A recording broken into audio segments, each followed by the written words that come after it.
Hello, my name's Gavin. This is Genre Books and it's tag time. It's Tag Tuesday and today's tag is the Honest BookTuber Tag. This tag was originally created by Harriet Rosie 13 and I was tagged by Pat from Book Chat with Pat.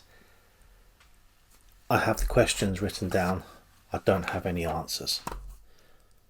So let's wing this one. Prompt number 1.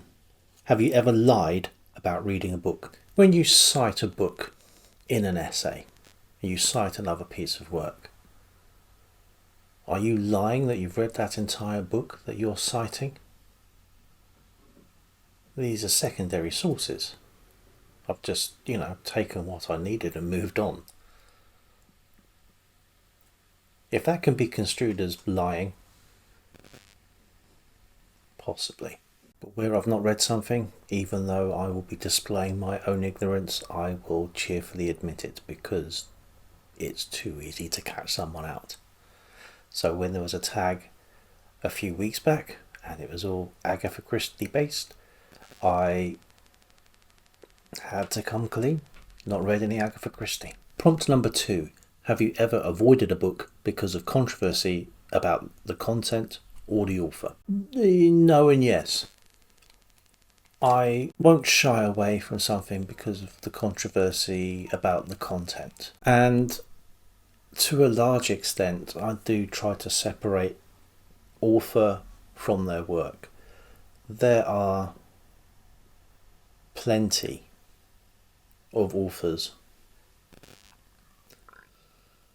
who, if you were to take a puritanical line, you would not be reading them. But I do reserve the right to make my own choices on these matters. So there are a few, and not many, but a few writers that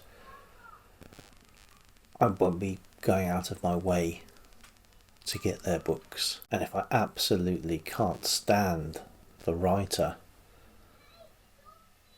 I would never buy one if they were still alive. I wouldn't want to be putting money in their pocket. Prompt number 3. Have you ever been sent a book for free and not disclosed it? No. And who's sending books out for free? I'd take a book for free.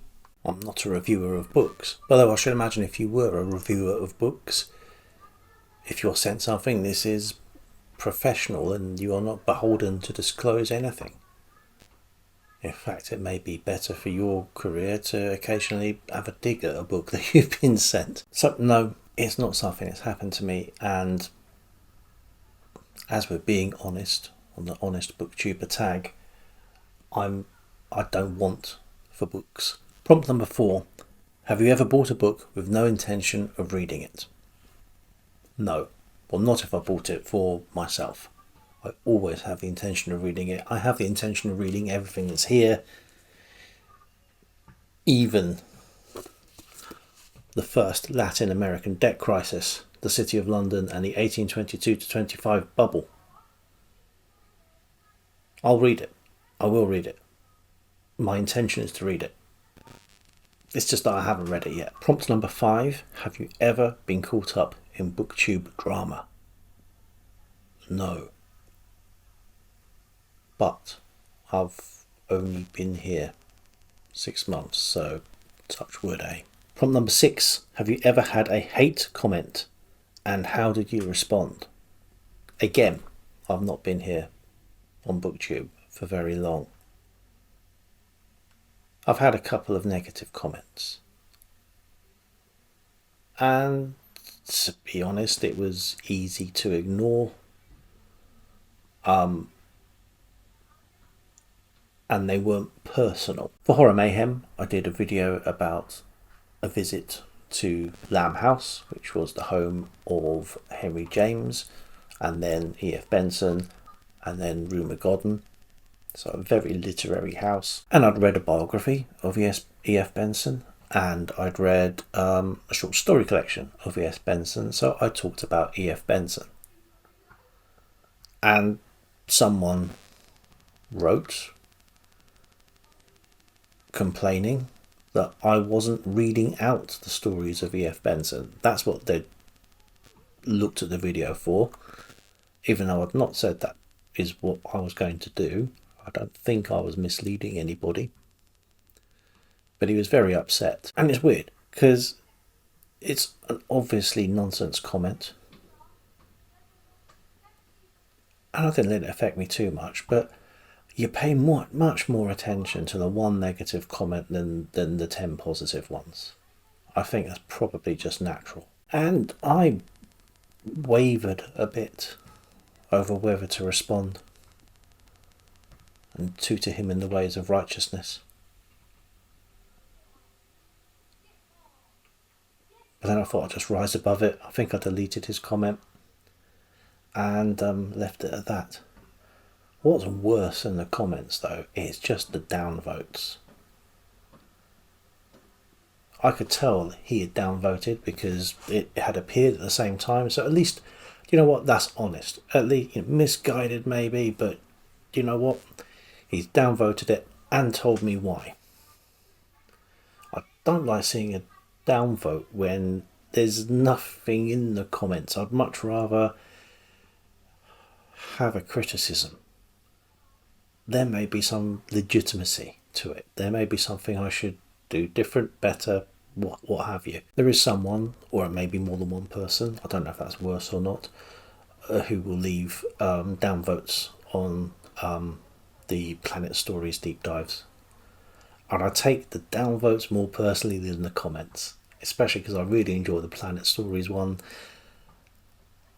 Planet Stories was my first idea. It's what got me wanting to start a BookTube channel. So yeah, I'm glad I don't cause any controversy, because I think I'd be spoiling for a fight. Problem number 7. Have you ever made a video just because you knew it would get views? Look at the views my videos get. Look at my subscriber number. I'm not in it for the money. It's pretty obvious I'm probably ploughing a lonely furrow, examining my navel, whichever, however you'd like to phrase it. I tried to do things that might make it more appealing. I tried to keep the thumbnails consistent so they look like they've been done by me. I try to keep the titles on those thumbnails to 4 words, because people are just scrolling past stuff. I'm not putting myself on a public platform to avoid everybody, but I definitely just want to talk about the books I want to talk about. But I want to do the community stuff as well, so I will do tags, I will do the events, the TBRs, the book hauls, but these are things that I would probably do anyway, certainly the book hauls. But if anyone has any surefire ideas of videos I can do that will get loads of views, just leave a comment and a downvote. Problem number 8. If you could go back to the beginning of your channel, would you do anything differently? I'd probably try to avoid some mistakes, but I don't know that I would choose to do much differently. As they say, it's always better to regret the things you have done than to regret the things that you haven't done. And let's face it, it isn't like I have the sword of Damocles hanging over me where someone is threatening to not renew my series, so I can make my mistakes. I can hopefully learn from them. To be honest, I think probably a lot of the mistakes I make is in the metadata of the videos, and that's something I can always go back and correct if I wanted to. Prompt number 9. Are there any channels you wish you could be more like? No. There are channels I like, and that's enough for me. I don't want to try to consciously emulate someone. I think I subconsciously do as things move on. You realise what's fun to do. But what are we talking about copying? I mean, we do book events, so we will be looking at similar things in our little corner of Booktube. We will be doing the same tags.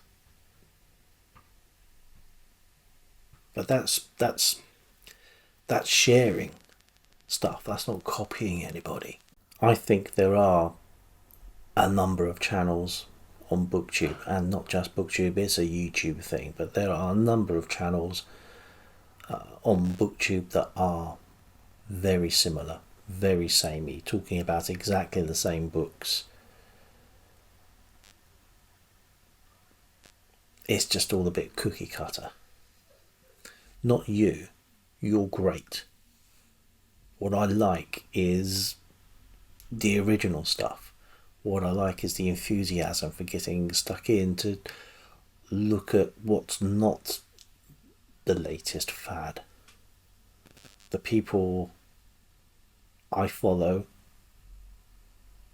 and have been lucky enough to communicate with, get to know, befriend, are people whose not only taste I admire, but attitude I admire. If I'm going to want to copy anything, it's their nice attributes, not read the same book they're reading. Unless we're doing read-alongs, obviously that's fine. Long story short, I think we're all great as we are. The ones that I follow anyway. Prompt number 10. What's something that you love about your channel? Modesty and brevity. Bye.